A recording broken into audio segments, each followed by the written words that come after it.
gameranx here with 5 things you need to know about the 2016 Hitman game. This list is a combination of things we've learned from various bits of information about the game and from spending a lot of time with the new beta. So let's get started off with number 5.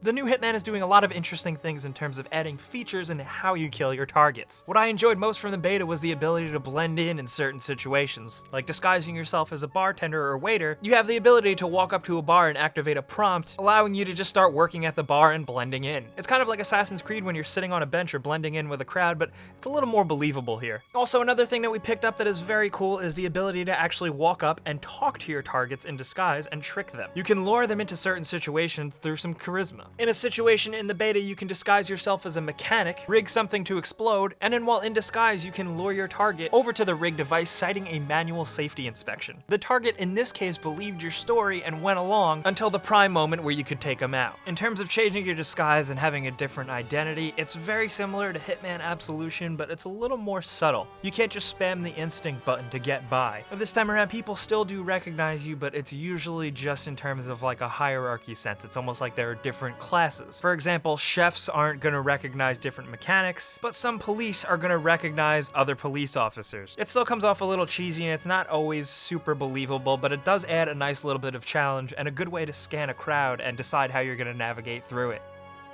At number 4, in the new Hitman, you're going to be able to pick your weapon loadout before you start a mission. Although this wasn't present in the beta, apparently this is going to be a final feature in the game. And I'm pretty into that because one of my favorite aspects of Hitman 2 Silent Assassin was being able to go into Agent 47's woodshed and pick a weapon off the wall and start a mission with it. That kind of open-ended level of choice and what kind of weapon you want to use and do the job, or if you want to bring any weapons at all. It's kind of what makes Hitman special, and I'm very happy that it's making its way into this game. Also, one thing we did pick up from the beta is that weapon selection is pretty slick. The last few Hitman games, it has looked very nicely, and this time around the menu is just completely simple. You press a button on the D-pad, it brings up the weapons, you swing through them, you select it, that's it, you're done. Maybe it's a little too simple for some people, but I like the way it looks.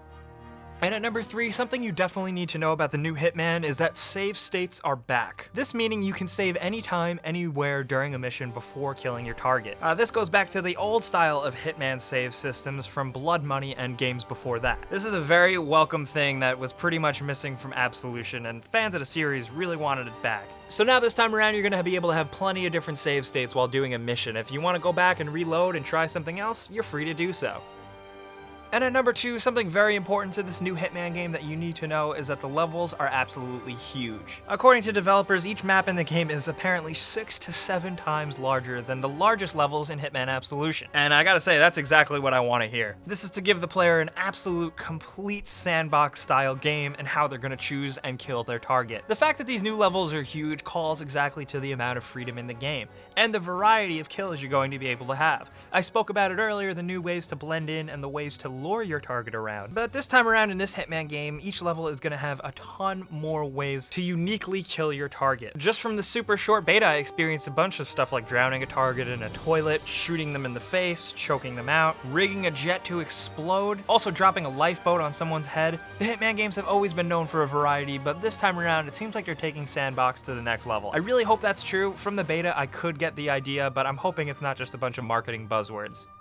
And speaking of marketing buzzwords, let's talk about number 1. This new Hitman is going for a more episodic style of game, and it's been very confusing to a lot of people, myself included. But the developers are not calling it episodic, they're calling it a platform. So let me try and break this down. On launch in March, the game will consist of just the prologue missions and the first big sandbox map, that being Paris. Now apparently in this style, the developers are hoping that the levels are so massive, and by including a couple of different story assassinations, each level will definitely get its money worth. Not only that, you can play these levels in a free-form mode, going back and trying different things and accomplishing different goals, checking off different boxes and different ways to accomplish a mission and assassinate someone if you're the type of completionist player. The developers are also hoping that by the time you're tired of Paris, the other 2 cities of the main game, Sapienza and Marrakesh, will be released in April and May of 2016, with 3 more levels releasing later in the year. By the end of 2016, apparently Hitman is going to get a full disc release. But the developers keep using the word platform to really emphasize how this new game is going to be rolled out. They're going to be adding new features, adding new missions, adding new levels over time, so it's kind of just like a growing thing.